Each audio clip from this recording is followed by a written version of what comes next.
이 시간 우리 새벽에 하나님 앞에 나오신 우리 모든 성도님들 가운데 하나님의 은혜가 충만하게 임하시기를 예수님의 이름으로 축복합니다. 네, 오늘 이 말씀에 앞서서 우리가 한 가지 알아야 될 것은 무엇이냐면요, 우리가 하나님을 찾고 구하고 원하는 것보다 하나님이 더 우리를 원하신다는 거예요. 우리가 하나님께 기도하고 간구하는 것보다 하나님께서는 더 위대한 일을 행하신다는 것입니다. 지금 오늘 나오는 이 말씀은요, 이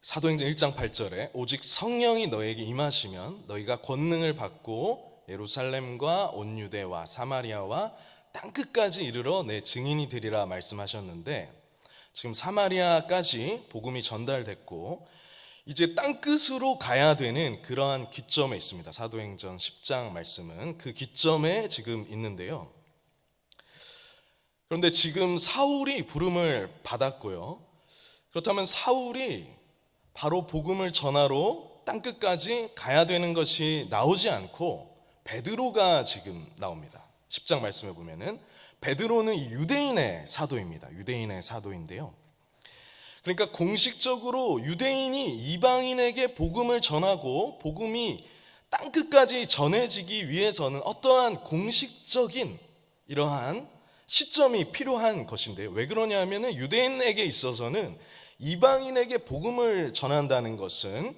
그들과 같이 밥을 먹고 이렇게 하는 것이 너무나 이제 부정하다라고 생각했기 때문에, 우리도 무슨 뱀을 잡아먹거나 그렇게 한다고 했을 때 어떻게 뱀을 먹어 이렇게 생각할 수가 있지 않겠습니까? 그러니까 그 문화에서 이방인에게 복음을 전한다는 것은 이렇게 쉽사리 할 수 없는 그런 일이었던 것이죠. 그래서 유대인의 사도인 이 베드로를 통해서 공식적으로 지금 성령이 임하시고 세례를 받는 일이 일어나게 됩니다.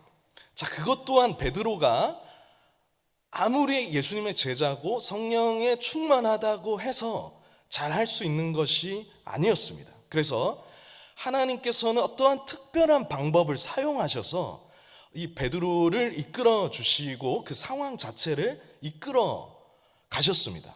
우리도 그렇습니다. 하나님께서 우리를 인도하실 때 우리가 하나님의 그 은혜의 방편, 은혜 방편이라 함은 말씀과 기도와 성례를 주로 얘기하는 것인데요, 우리가 이 방편들을 늘 잘 사용을 할 때는 하나님께서 일반적인 은혜로 우리와 함께 하십니다. 늘 말씀을 들으니까요, 늘 말씀을 듣고 늘 주님께 간구하니까 일반적인 보통 은혜로 주님께서 우리와 함께 하시는데, 하나님의 특별한 개입이 필요할 때가 있습니다. 그럴 때는 어떤 사람들에게 하나님께서는 심적인 어떤 그런 역사들을 경험하게 하시는, 이것을 뭐라고 하냐면 비상은혜라고 하는데요, 그를 통해서 이 사람들의 편견과 여러 가지들을 새롭게 하셔서 이끌어 가시는 일들이 있습니다. 오늘 고넬료의 이야기, 베드로의 이야기가 그러한 맥락 속에 있습니다. 어제 말씀을 살펴봤지만 오늘 이제 10장 1절 말씀을 보면 가이사랴에 고넬료라 하는 사람이 있으니 라고 나옵니다. 고넬료가 10장 1절에 먼저 등장하게 되는데요, 가이사랴에 있었다라고 합니다.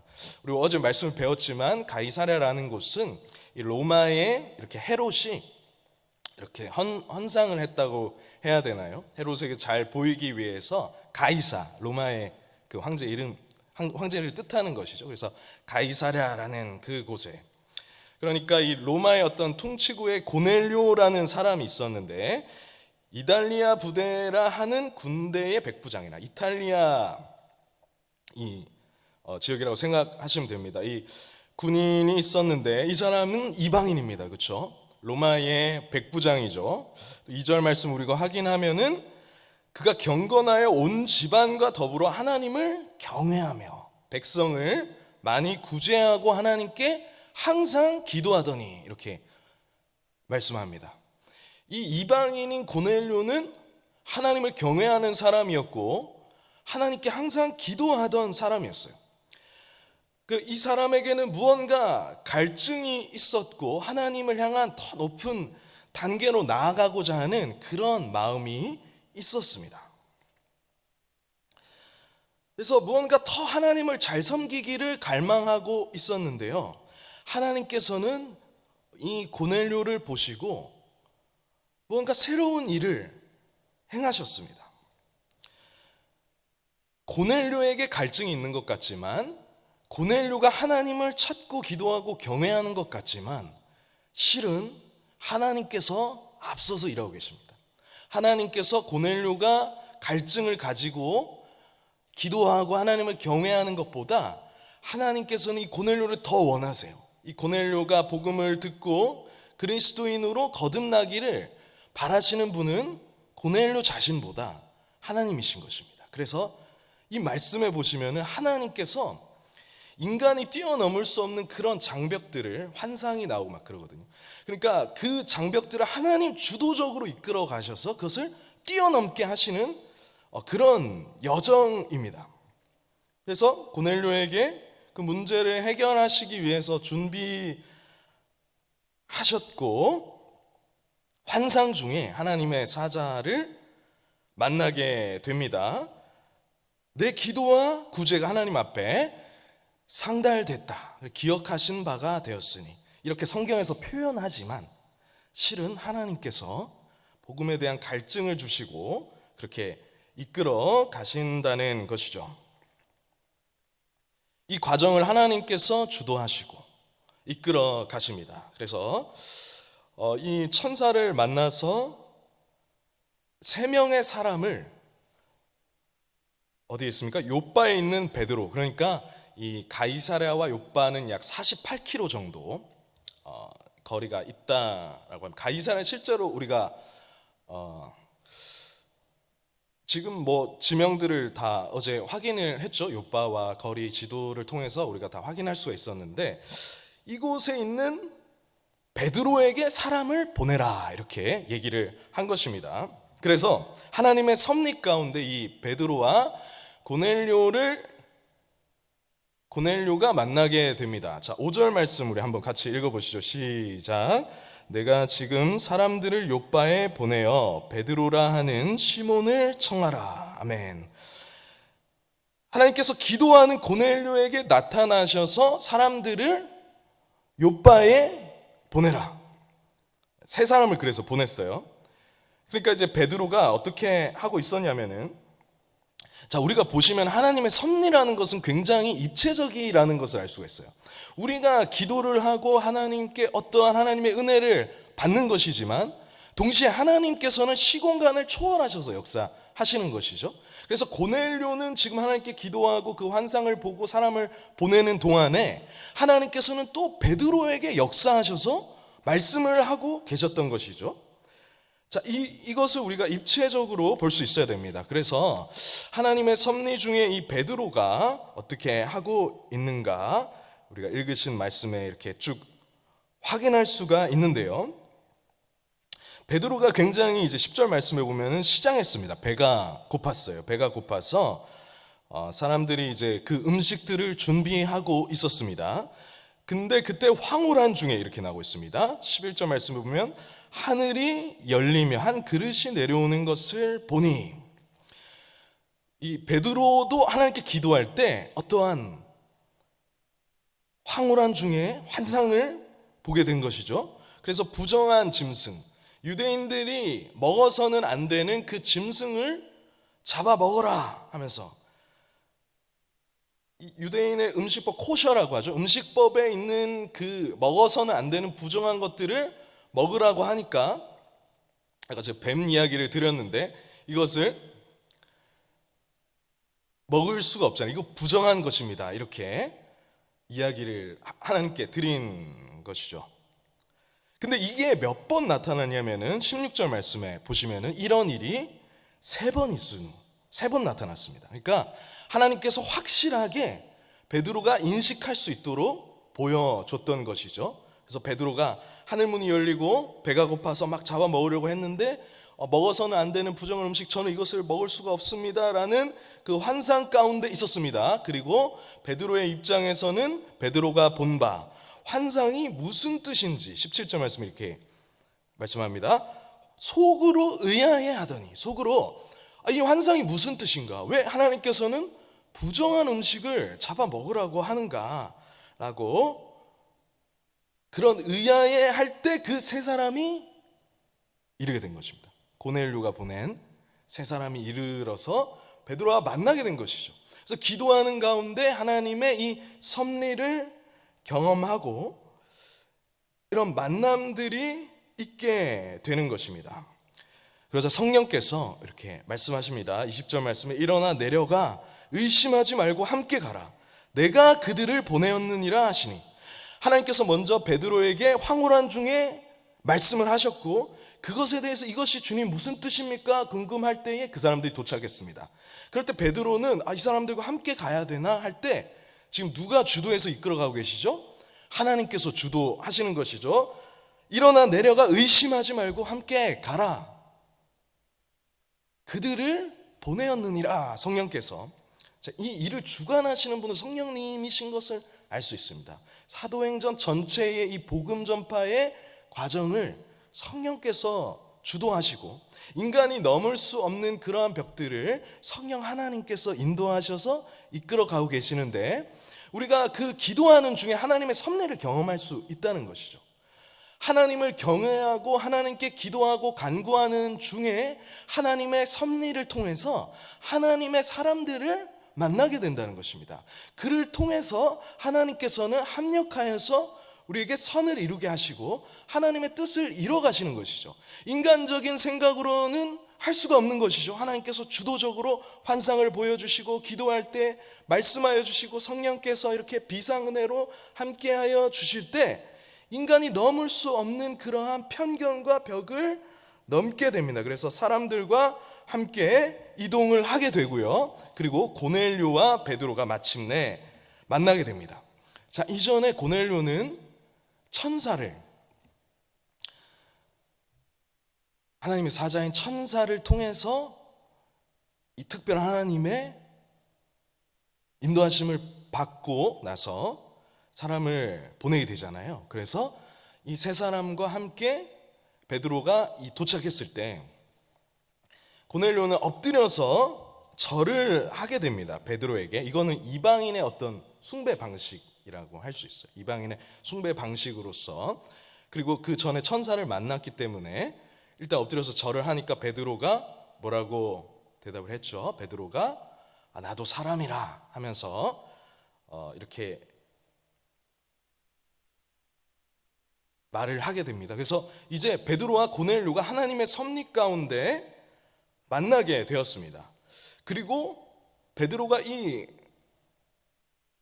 고넬료와 말하자면 겸상을 하는 것, 그러니까 같이 식사를 하고 이런 식으로 교제하는 것은 위법이라는 것을 말하게 되죠.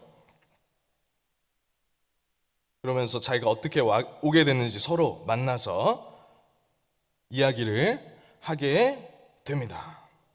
자, 그때 고넬료가 가진 어떤 태도가 있습니다. 고넬료를 통해서 우리가 확인할 수 있는 것은 하나님의 말씀을 듣는 태도입니다. 자, 고넬료가 하나님의 말씀을 어떻게 듣는지 한번 확인을 해보겠습니다. 자, 33절 말씀인데요. 자, 우리 33절 후반부 같이 읽도록 하겠습니다. 이제부터 읽겠습니다. 시작. 이제 우리는 주께서 당신에게 명하신 모든 것을 듣고자 하여 다 하나님 앞에 있나이다. 아멘. 하나님의 말씀을 듣는 모범적인 케이스, 스탠다드한, 어떻게 하나님의 말씀을 들어야 하는가라고 했을 때 주께서 당신에게 명하신 모든 것을 듣고자. 그러니까 처음에 만났을 때 이 베드로에게 엎드렸다는 것은 무슨 사람에게 그런 것이 아니라 하나님에 대한 그런 경외감을 가졌다라는 것을 알 수가 있습니다. 우리가 하나님 앞에 나아갈 때 바른 태도는요, 이 고넬료를 통해서 살펴볼 수가 있습니다. 예수님께서 또 이 이방인 백부장의 믿음을 엄청나게 칭찬하신 적이 있으시죠? 그래서 이 백부장들에게 전도가 됐을까 그런 생각도 되어지지만요, 여기 보시면은 당신에게 명하신 모든 것을 듣고자 하여 다 하나님 앞에 있나이다 라고 하고 있습니다. 우리가 하나님 말씀을 들을 때 사람의 말로 듣지 아니하고 하나님께서 우리에게 무엇을 말씀하시고자 하는가, 그것에 관심을 가지고 굉장히 집중해야 된다라는 것이죠. 저도 생각해보면 하나님께서 정말 큰 선물을 주실 때, 하나님께서 무언가 저에게 큰 은혜를 베풀고자 하실 때 마음을 이렇게 겸손하게 만드시더라고요. 만드셔서 어떻게 하시냐면, 하나님 무슨 말씀을 하시든지 순종하겠습니다. 자신의 이 주장과 생각들을 내려놓고, 하나님 어떻게 인도하시든지 주님을 따르기 원합니다 라고 이렇게 간절히 하나님 앞에 무릎을 꿇고 또 얼굴을 또 이 머리를 땅에 대게 되고 그렇게 하시더라고요. 하나님께서 내가 하는 것 같지만, 우리가 하는 것 같지만 하나님 어떻게 하십니까? 우리에게 큰 선물을 주시고 은혜를 베풀고자 하실 때 하나님께서 우리에게 간절함을 주셔서, 하나님 정말로 하나님 갈증이 납니다, 하나님을 향해서 목마릅니다, 하나님 무엇이든지 말씀해 주세요, 주님의 음성을 듣기를 원합니다 라고 구할 때에 정말로 하나님께서 기뻐하시고 예비하셨던 선물을 주시는 것이죠. 요즘 시대에는 참 이러한 것이 많이 훼손되기는 했습니다. 워낙 이제 귀에 들리는 것이 많다 보니까 우리 설교를 조금 일반적인 이야기를 듣는 것보다 조금 더 진지하게 들을 수 있는 정도가 된 경우가 많은데요, 또 하나님 앞에 있지 않다고 생각하니까 별 신경을 안 쓰고 뭐 예배 시간에 이야기를 하기도 하고 여러 가지 그런 부분들이 있지만, 우리에게 이 말씀이 수용되어야 하는 것이죠. 이것이 수용이 안 되면 우리는 좋은 쪽이 아니라 조금 불신 쪽으로, 건강하지 않은 쪽으로 잔뼈가 굵어진 것이죠. 이 고넬료의 그 말씀 듣는 이 모습을 여러분들 항상 기억하시면서 그렇게 하나님의 말씀을 들으시길 바랍니다. 할렐루야. 아멘이 안 나오시네. 할렐루야. 네, 세 번째 말씀 드리겠습니다. 그리고 이 성령의 충만한 역사로 복음을 문이 열리는 역사가 일어나게 됩니다. 여러분 보십시오. 지금 이 사건을 누가 원했습니까? 고넬료가 원했습니까? 아니면은 베드로가 더 원했습니까? 이걸 원하는 것은 가장 원하시는 분은 하나님이십니다. 성령님이십니다. 자, 34절 말씀 우리 한번 같이 읽어보시죠. 시작. 베드로가 입을 열어 말하되 내가 참으로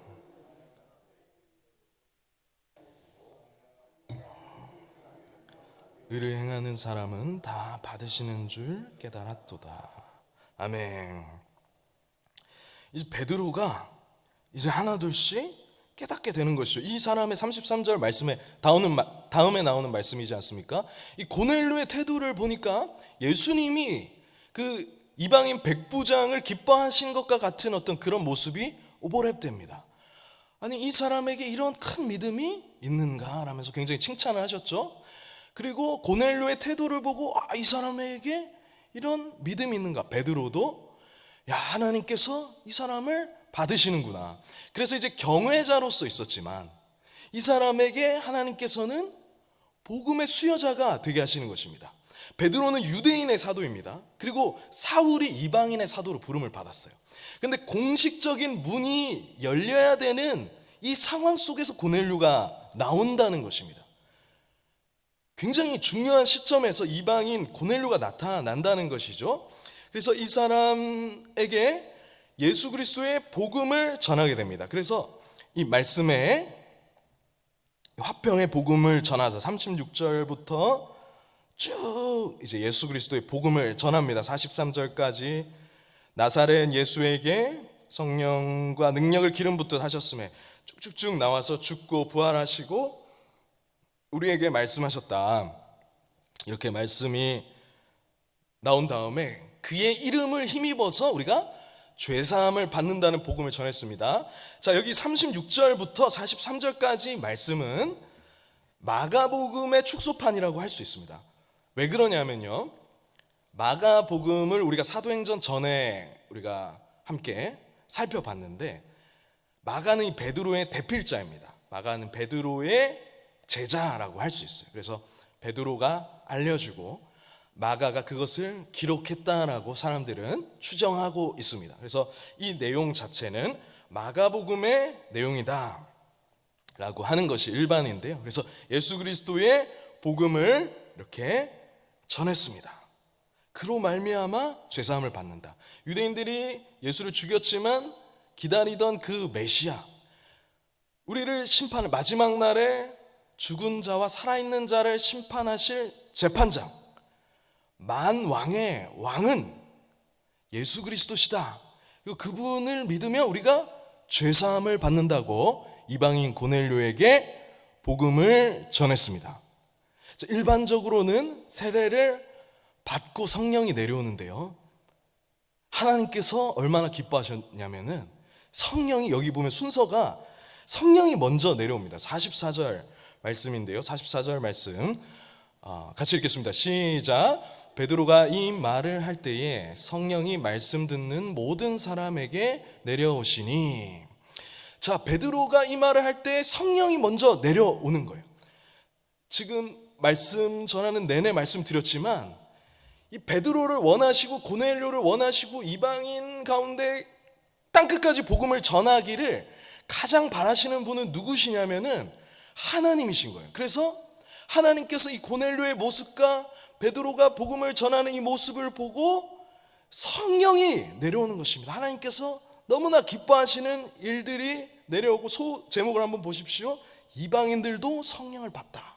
그래서 죄사함의 복음을 전했을 때 할례를 받지 않았죠. 지금 고넬료는 받지 않았는데 성령이 먼저 내려오고 그 다음에 성령이 내려온 것을 봤습니다. 그리고 나서 세례를 베푸는 장면으로 10장 말씀이 마무리가 되게 되죠. 자, 48절에 보면은 명하여 예수 그리스도의 이름으로 세례를 베풀라 하니라. 그들이 베드로에게 며칠 더 머물기를 청하니라 라고 말씀이 나오면서 10장 말씀이 마무리되게 됩니다. 그래서 베드로가 아마 그들과 함께 더 교제하면서 그리스도의 복음과 여러 가지 그런 그리스도 안에서 교제를 나눴던 것 같아요. 말씀을 정리하겠습니다. 성령 하나님께서는 복음을 통해 인간 사이의 모든 장애물과 장벽들을 제거하십니다. 복음이 선포될 때에 그곳에는 내가 누구는 용서할 수 없어와 같은 것들이 무너지게 됩니다. 복음이 선포될 때 성령이 임하시게 되면 우리의 편견을 다 깨버리게 됩니다. 어떤 사람에 대한 편견이나 용서하지 못하는 것이나 잡다한 인간 지식이나 이것들을 성령이 충만하게 임하게 되자 그 장벽들이 무너지게 된다는 것이죠. 그런데 어떤 사람들은 이 성령이 충만하게 임할 때에 하나님께서 그 장애물을 넘어뜨리려고 하실 때에 빨리 거절하는 사람이 있습니다. 고넬료처럼 순전하게 하지 않는 것이죠. 끝까지 거절하게 하는 것은 성령을 소멸케 하는 일입니다. 편견을 가지고 대하는 것은 성령 하나님을 거스르는 것입니다. 그때는 은혜의 충만함을 누리지 못하게 되는 것이죠. 우리 모든 성도님들은 성령의 이끄심을 따라서 이러한 것들을 제거해야 됩니다. 이러한 것들은 아니라고 생각했던 베드로의 편견, 그런 것들을 하나님께서는 이 장벽을 제거하시고 주님의 기쁘신 뜻을 이루셨습니다. 우리도 베드로처럼 순종해야 됩니다. 마지막으로 주의해야 될 것 말씀드리고 말씀 마치도록 하겠습니다. 자, 오늘 고넬료와 이 베드로의 만남과 성령의 임함 사건을 통해서 우리가 좀 오해를 할 수 있는 부분에 대해서 좀 짚어드릴 필요가 있을 것 같습니다. 어떤 사람들은 하나님이 자기에게 말씀하셨어 라고 쉽사리 말하고 다니는 사람들이 있습니다. 그런데 1차적으로 오늘 말씀에서 확인할 수 있는 것은 베드로도 와야 되는 것입니다. 그러니까 하나님께서는 섭리로 입체적으로 일하시기 때문에 고넬료에게만 말씀하신 것이 아니라 베드로에게도 말씀하셨잖아요. 그래서 한 사람만이 이렇게 말씀하셨다라고 하는 것은 일치하지 않는 말인 것이죠. 두 번째로 성령께서 말씀하시는 것을 우리가 어떤 느낌을 받았다라는 것으로 말하는 것은 매우 조심해야 됩니다. 왜냐하면 하나님께서는 베드로에게 어떻게 말씀하셨죠? 전인격적으로 말씀하셨고 3번 분명히 알아들을 수 있게 말씀하셨어요. 그냥 이런 느낌이 있다 이것이 아니라 분명하게 말씀을 하셨습니다. 그래서 분명한 것은 무엇입니까? 바로 이 계시의 성경 말씀인 것이죠. 우리의 느낌이나 떠오르는 것이 성령의 인도하심이 아니라 가장 성경적인 것이 가장 성령적인 것이라는 것을 알아야 됩니다. 그래서 이 주님의 어떤 말씀은 성령의 계시이지 내 느낌이 아니다. 하나님의 선명한 계시가 있는 것이다. 이것들을 주의하시면서 또 성령의 충만함으로 복음의 문을 여는 우리 모든 아현교회 지체분들 되시기를 예수님의 이름으로 축복합니다. 기도하겠습니다. 같이 기도하실 때 첫 번째로 하나님을 경외하고 기도하던 중에 하나님의 섭리를 깨닫게 하소서. 두 번째, 고넬료와 같이 하나님의 말씀을 듣는 바른 태도가 있게 하소서. 세 번째, 성령의 충만한 역사로 복음의 문이, 우리 계속해서 우리 교회에서 전도를 하고 있는데 어떻게 해야 복음이 열리는가? 성령님께서 더 원하신다는 것을 알고 가운데 절대적으로 순종해야 하나님께서 복음의 문을 열어주시는 것이고, 그리고 그런 은혜를 받은 사람들은 다 어떻습니까? 기도하러, 베드로도 기도하러 올라갔죠. 그리고 고넬료도 하나님을 경외하면서 기도하고 있었습니다. 이런 분들이 지금 또 이렇게 기도하러 다 나오셨지만 우리 교회에 정말 많아져야 하는 것입니다. 그 가운데 하나님의 역사가 일어나는 줄 믿고 함께 기도하시도록 하겠습니다. 기도합니다. 하나님 아버지, 참으로